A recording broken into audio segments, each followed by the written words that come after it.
Mujahideen army बनाकर सरकार गिराने का मंसूबा रखने वाले गिरोह के मास्टरमाइंड को आज केरल से गिरफ्तार कर लिया है। मास्टरमाइंड मोहम्मद रजा को एटीएस ने मलप्पुरम केरल से गिरफ्तार किया है। आरोपी मोहम्मद रजा मुख्य रूप से फतेहपुर का रहने वाला है। यह गिरोह हिंदू धर्म गुरु की टारगेट किलिंग की योजना बना रहा था और गिरोह के 4 आरोपियों को एटीएस ने कल गिरफ्तार कर लिया था। यह गिरोह असलहा के बल पर शरिया कानून लागू करने की योजना भी बना रहा था। गिरोह का पाकिस्तानी संगठन के साथ में संपर्क भी सामने आया है। तो एक बड़ी खबर आपको बता रहे हैं, मुजाहिदीन आर्मी का मास्टरमाइंड गिरफ्तार कर लिया गया है। एक बड़ी खबर बता रहे हैं, तस्वीर आपको दिखा रहे हैं।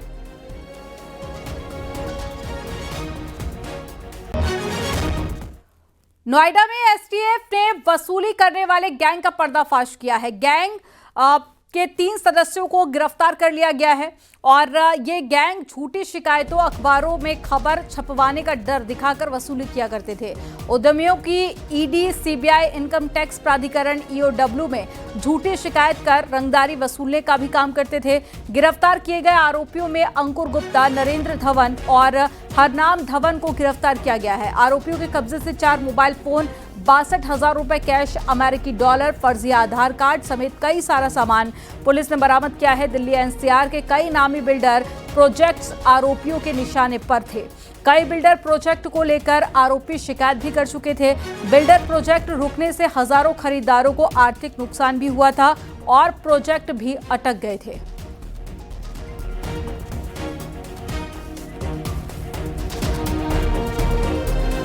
मिर्जापुर में हिंदुओं को ईसाई बनाने का बड़ा खुलासा हुआ है और पुलिस ने हिंदुओं को लालच देकर ईसाई बनाने के आरोप में 5 लोगों को गिरफ्तार कर लिया। मामला अहरोरा थाना क्षेत्र का है, जहां पर गैंग का सरगना देव सहायम डैनियल राज है और इसके खिलाफ पहले से भी कई सारे मुकदमे दर्ज हैं। पुलिस के मुताबिक डैनियल राज ने कबूल किया है कि वो जुलाई 2025 से सक्रिय है। अब तक 70 लोगों का धर्मांतरण करा चुका है। ये लोग गरीब और आदिवासी लोगों को चंगाई, प्रार्थना सभा और आर्थिक मदद का लालच देकर ईसाई बनाते थे और इन लोगों ने धर्मांतरण के लिए इलाके के 500 लोगों की लिस्ट बना रखी थी, जिस पर काम शुरू कर दिया गया था। सिलाई कढ़ाई की ट्रेनिंग और आर्थिक मदद के बहाने से लोगों को अपने साथ जोड़कर धीरे धीरे उनका धर्मांतरण करते थे। साइबर टीम सेल्स चेक कर रही है ताकि जो इनके एकदम जड़ तक जा सके, और ये भी हो, इससे भी हम वो नहीं कर सकते, ना नहीं बोल सकते कि शंका से कि इनके द्वारा और कहीं पे मिर्जापुर डिस्ट्रिक्ट के बाहर भी और कहीं पे ये काम ना करवाया जा रहा हो। तो सभी पहलू को देखते हुए थॉरो इन्वेस्टिगेशन किया जा रहा है। इसीलिए जो सीनियर मोस्ट ऑफिसर हैं हमारे डिस्ट्रिक्ट में, mister OP Singh, operation SP operation उनकी पोस्ट का नाम है। उत्तर प्रदेश एटीएस ने सोनभद्र जिले में बड़ी साजिश का पर्दाफाश किया है। कर्मा थाना क्षेत्र के भदोही गांव के रहने वाले सफील सलमानी उर्फ अली रजवी गिरफ्तार किया गया। उस पर गैर इस्लामिक धर्मगुरुओं की टारगेट किलिंग की योजना बनाने का आरोप है। अली रजवी सोशल मीडिया पर खुद को एक पोर्टल न्यूज का जिला रिपोर्टर लिखता है और एटीएस की जांच में सामने आया कि अली रजवी व्हाट्सएप और फेसबुक जैसे प्लेटफॉर्म पर विदेशी नेटवर्क से जुड़ा हुआ था। लगातार कट्टरपंथी कंटेंट शेयर कर रहा था और हिंदू धर्मगुरुओं की हत्या की बात करता था। बड़े पैमाने पर सांप्रदायिक हिंसा फैलाने की तैयारी भी कर रहा था। एटीएस ने सफील रिजवी उर्फ बाबू रिजवी को गिरफ्तार किया है। इसके ऊपर आरोप है कि ये लगातार पाकिस्तान के व्हाट्सएप ग्रुप से जुड़ा हुआ था और गैर मुस्लिम धर्मों के लोग इसके निशाने पे थे और ये उनकी हत्या की बात करता था।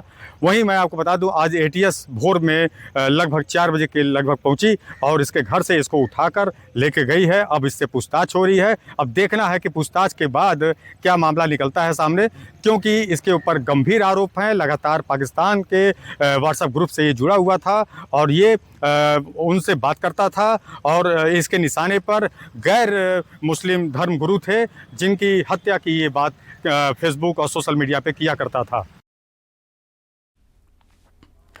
अंबेडकर नगर में दलित नाबालिग छात्रा की हत्या के मामले में पुलिस ने सनसनीखेज खुलासा किया। हत्या के आरोप में पुलिस ने छात्रा के प्रेमी को गिरफ्तार कर लिया। आरोपी छात्रा का दूर का रिश्तेदार भी है। मामला मालीपुर थाने के भस्मा चितोना गांव का है, जहां पर 27 सितंबर को एक नाबालिग छात्रा का शव गन्ने के खेत में बरामद किया गया था। पुलिस के मुताबिक छात्रा अपने प्रेमी पर शादी का दबाव बना रही थी और प्रेमी ने उससे छुटकारा पाने के लिए साजिश रची और वीडियो कॉल करके छात्रा को मिलने बुलाया। गन्ने के खेत में आरोपी ने छात्रा की गला दबाकर हत्या कर दी और पुलिस की गिरफ्त में आए आरोपी ने अपना गुनाह कबूल कर लिया। सनी पुत्र लालमन निवासी ग्राम सकरा यूसुफपुर थाना सम्मनपुर जनपद अम्बेडकर नगर है। उनका उम्र 20 वर्ष है और ये मैकेनिक का काम करता है। विवेचना जारी है। अन्य पहलुओं पर भी जांच किया जा रहा है। तमाम इलेक्ट्रॉनिक और डिजिटल साक्ष्य एवं जो रिकवर्ड साक्ष्य है उसके आधार पर विवेचना प्रचलित है। सर मेन मोटिव क्या रहा हत्या का? मेन मोटिव जैसे मैंने बताया काफ़ी समय से संपर्क में था और उनको शादी ना करने के लेके और उनको रास्ता से हटाने के लेके ये घटना कारित कब और कैसे संपर्क में आया? लगभग 1 साल से उनके संपर्क में और दूर का रिश्तेदार भी लगता है। बरेली हिंसा के एक आरोपी का एनकाउंटर हुआ है। एनकाउंटर के दौरान आरोपी ताजिम गिरफ्तार किया गया। आरोपी ताजिम गोली लगने से घायल हो गया था। ताजिम गोकशी के केस में जेल जा चुका है। ताजिम पर गैंगस्टर का भी मुकदमा दर्ज है। ताजिम जो कि पहले जेल जा चुका है, गैंगस्टर एक्ट के अंतर्गत भी उसके विरुद्ध कार्रवाई की जा चुकी है। उसे आज पुलिस द्वारा मुठभेड़ के उपरांत गिरफ्तार किया गया है। उसके बाएं पैर में गोली लगी है और बाकी भी जितने उपद्रवी हैं उनको चिन्हित लगातार किया जा रहा है। उनके विरुद्ध भी कठोर से कठोर कानूनी कार्रवाई की जाएगी। बरेली में ताबड़तोड़ एक्शन जारी है। पुलिस ने आज भी 17 आरोपी गिरफ्तार किए हैं। पत्थरबाजी और बवाल के आरोपी पकड़े गए हैं। गिरफ्तारी के बाद में बदमाश पुलिस के सामने हाथ जोड़ते हुए नजर आए। अब तक कुल 73 उपद्रवियों को गिरफ्तार किया जा चुका है। ताबड़तोड़ कार्रवाई हो रही है, ताबड़तोड़ एक्शन है आरोपियों के खिलाफ। आज कितनी बड़ी कार्रवाई की गई है? 26 तारीख को शुक्रवार को जुमे की नमाज के बाद में जो उपद्रव हुआ था उसके अंदर कुल मिलाकर 10 FIR दर्ज की गई थी। इस पूरे क्रम में कल तक कुल मिलाकर 56 गिरफ्तारियां पुलिस द्वारा की जा चुकी थी। आज 17 और गिरफ्तारियां की गई हैं, जिनमें से 2 महत्वपूर्ण ऐसे हैं। एक शमशाद हैं जो कि IMC मौलाना तौकीर रज़ा की पार्टी, उसका एक पदाधिकारी है। वो कोर टीम का मेंबर था। उसके द्वारा भी षड्यंत्र किया गया। वो इस षड्यंत्र का पार्ट था। उसको आज गिरफ्तार करके जेल भेजा गया है।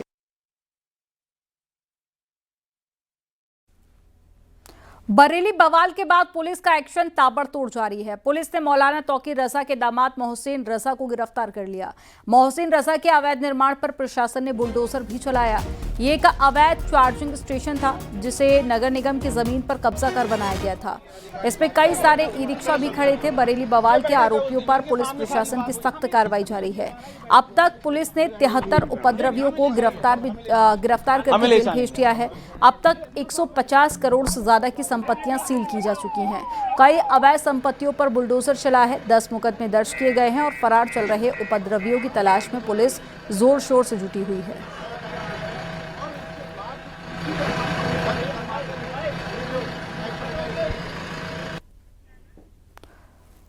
तो मोहसिन रज़ा को गिरफ्तार कर लिया गया है। तस्वीरें आपको दिखा रहे हैं। तौकीर रज़ा का दामाद है और वहीं दूसरी तरफ आप देखिए बुलडोजर कार्रवाई भी की गई रिजॉर्ट पर। और इसके अलावा बड़ी संख्या में प्रशासन की टीम भी मौजूद रही। तो एक के बाद एक लगातार बरेली हिंसा को लेकर पुलिस का एक्शन जारी है। और ये 3 तस्वीरों में आप देख सकते हैं, ये आज की तस्वीरें हैं। कैसे तौकीर रज़ा के दामाद को गिरफ्तार किया, उसके बाद में बारात घर जो था तौकीर रज़ा के रिश्तेदार का जो अवैध संपत्ति पर बनाया गया था उसको भी टीम ने सील कर दिया है।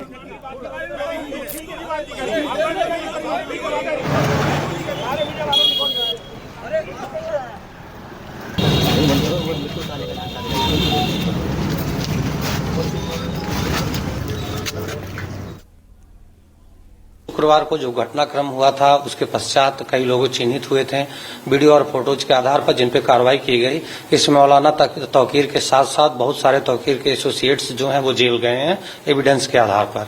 इसी क्रम में जो फोटो और वीडियोज प्राप्त हुए थे उसमें ये भी पाया गया कि इसमें बाहर के भी काफी लोग शामिल थे। इसमें बंगाल, बिहार के लोगों की भी पूर्व में गिरफ्तारी सुनिश्चित करके उनको जेल भेजा गया है। इसके साथ साथ न केवल बरेली बल्कि आसपास के जनपदों के लोगों की संलिप्तता भी कुछ सामने आई है। इससे कंफर्म हो गया है कि ये अचानक हुई प्रतिक्रिया नहीं थी बल्कि पूर्व से सुनियोजित थी, जिसमें पहले से ही पोस्टर, बैनर, बहुत सारे बॉटल्स और बहुत सारी चीजें इकट्ठी की गई थी और ये लोग शामिल थे। इन सभी तथ्यों को देखते हुए जो टीम है वो प्रभावी तरीके से इन्वेस्टिगेशन कर रही है और जैसे जैसे तथ्य सामने आएंगे उस हिसाब से विधिक कार्रवाई सुनिश्चित की जाएगी और वैज्ञानिक साक्ष्यों के आधार पर सारी विवेचनाएं पूरी।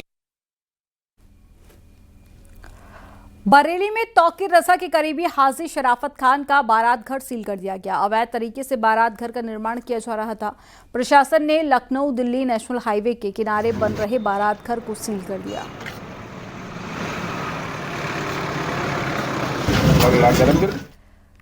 बरेली हिंसा के आरोपी अब रोते और हाथ जोड़ते हुए नजर आए। पुलिस पर पथराव करने वाले दंगाइयों को बरेली की कोतवाली पुलिस ने ऐसा सबक सिखाया कि अब वो माफी मांगते हुए दिखे। दरअसल इन्हीं लोगों पर आरोप है कि इन लोगों ने जुमे के लिए पुलिस पर पथराव किया था और लेकिन अब जैसे जैसे ये लोग पुलिस की गिरफ्त में आ रहे हैं तो अब इन्हें एहसास हो रहा है कि इन्होंने कितनी बड़ी गलती की है, जिसके लिए अब ये हाथ जोड़कर माफी मांगते हुए नजर आए।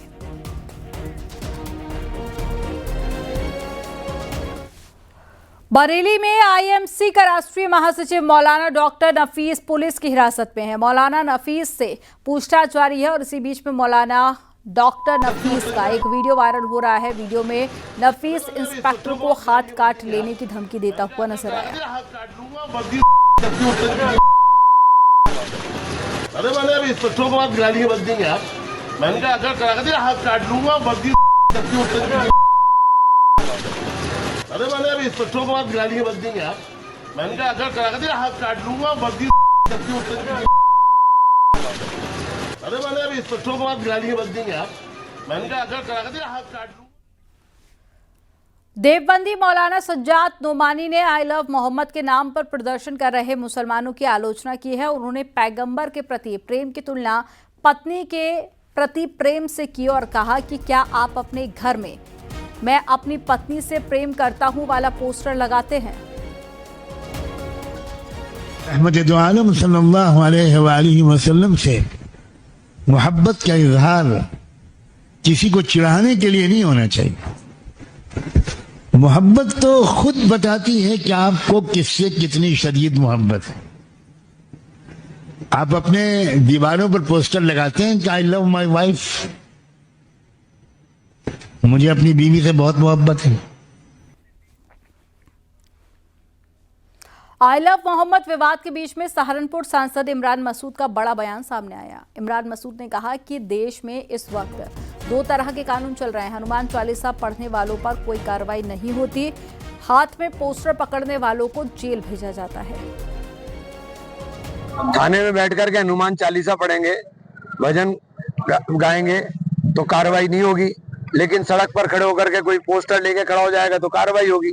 तो अब तो इन्हें ये समझना चाहिए, मुसलमानों को समझना चाहिए कि सरकार को ये मौका मत दें कि वो आपको नफरत के लिए टारगेट कर सके, वरना एक पोस्टर लेकर के खड़े होने से उसमें किसी की बुराई तो है नहीं, वो तो मोहब्बत की बात कर रहे हैं और उसको दिखाने की किसी मुसलमान को जरूरत नहीं है कि मुसलमान उसे दिखाए। आप सल्लल्लाहु अलैहि वसल्लम की मोहब्बत मुसलमान के दिल में है और मुसलमान होना इस बात की गारंटी है, तो उसे दिखाने की जरूरत ही नहीं है। लेकिन जहां तक कार्रवाई की बात है तो कार्रवाई तो सिलेक्टिवली हो रही है, कार्रवाई तो दिखाई दे रही है। दो कानून चल रहे हैं, हमारे लिए कानून अलग है, उनके लिए कानून अलग है।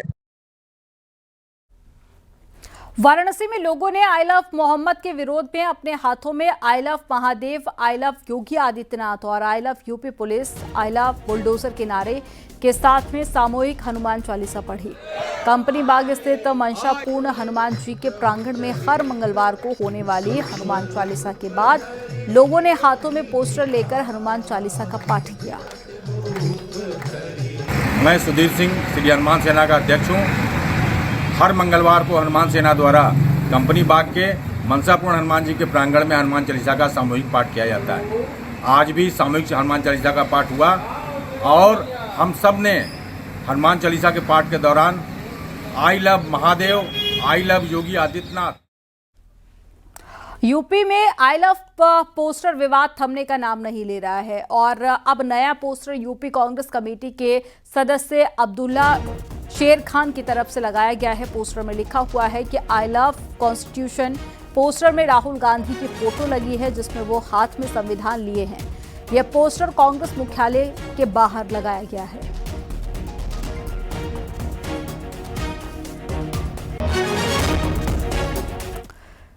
दिल्ली कालीबाड़ी मंदिर में प्रधानमंत्री मोदी ने मां काली की आरती उतारी। सीआर पार्क स्थित मंदिर में दर्शन पूजन करने के लिए भी प्रधानमंत्री नरेंद्र मोदी गए थे और मां काली की आरती प्रधानमंत्री नरेंद्र मोदी ने उतारी।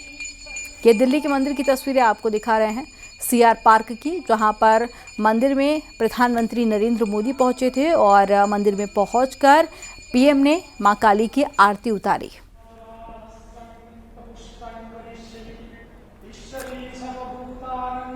तो मंदिर के पुजारी की तरफ से प्रधानमंत्री को तिलक लगाया गया और देश की खुशहाली की कामना प्रधानमंत्री नरेंद्र मोदी ने की और मां काली का आशीर्वाद भी लिया।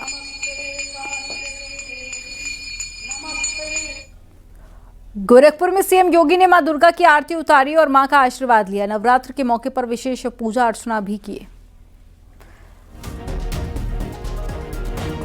सीएम योगी आदित्यनाथ की ये तस्वीरें गोरखपुर से आपको दिखा रहे हैं, जहां सीएम ने शक्ति साधना की, मां का आशीर्वाद लिया और साथ ही यूपी और साथ ही देश भर के लोगों की खुशहाली की कामना की।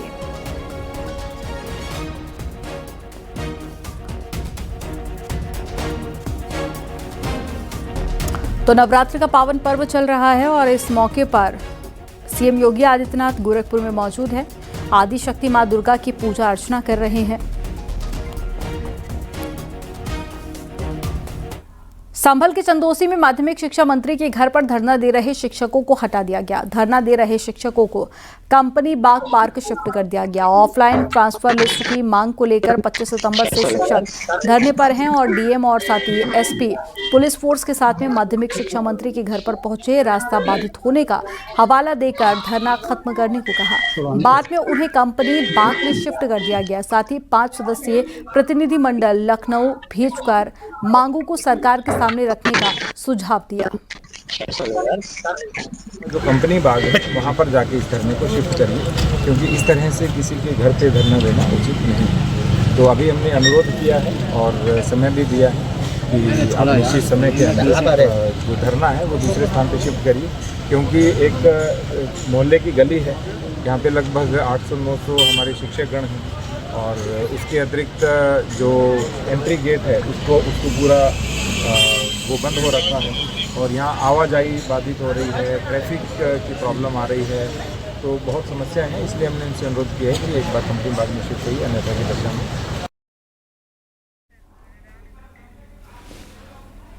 आगरा में राज्यसभा सांसद रामजीलाल सुमन और पुलिस के बीच में झड़प हो गई। रामजीलाल सुमन अपने समर्थकों के साथ में खंदौली के बिजोली जा रहे थे। आपको बता दें कि कुछ दिन पहले बिजोली गांव में 2 पक्षों में विवाद हुआ था। रामजीलाल सुमन का आरोप है कि पुलिस ने इस मामले में एक तरफा कार्रवाई की और पुलिस से झड़प का वीडियो सांसद रामजीलाल सुमन के घर के बाहर का बताया जा रहा है।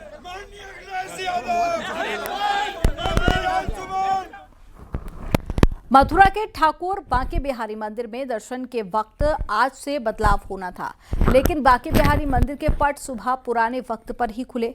मंदिर सेवायत ने कमेटी का आदेश नहीं माना। सुबह 7:45 पर मंदिर के कपाट खुले। दरअसल ठाकुर बांके बिहारी मंदिर हाई पावर मैनेजमेंट कमेटी की सोमवार शाम को हुई बैठक में दर्शन का वक्त बढ़ाने के आदेश दिए गए थे।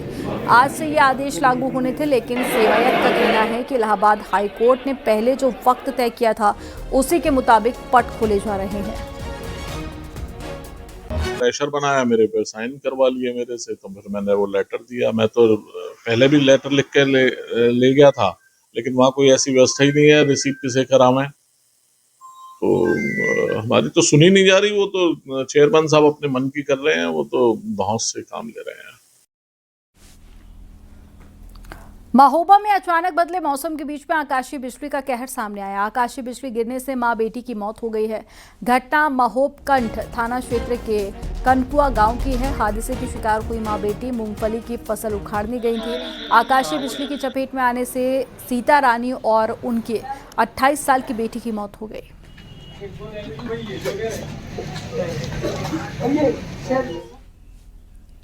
लखीमपुर खीरी पुलिस ने नशा तस्करों पर कड़ा एक्शन लिया है। इंटरनेशनल कुख्यात स्मैक तस्कर विक्की नेपाली और बसंती गुप्ता को पुलिस ने गैंगस्टर के तहत गिरफ्तार करके जेल भेज दिया। ये दोनों भारत और नेपाल के कई थानों में वांछित हैं। पलिया कोतवाली पुलिस ने ये कार्रवाई की है।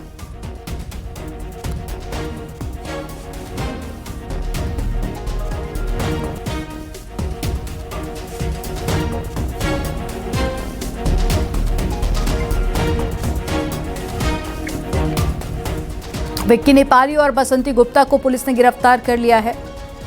और लखीमपुर खीरी से ये तस्वीरें आपको दिखा रहे हैं। नशा तस्करों पर पुलिस लगातार कार्रवाई कर रही है।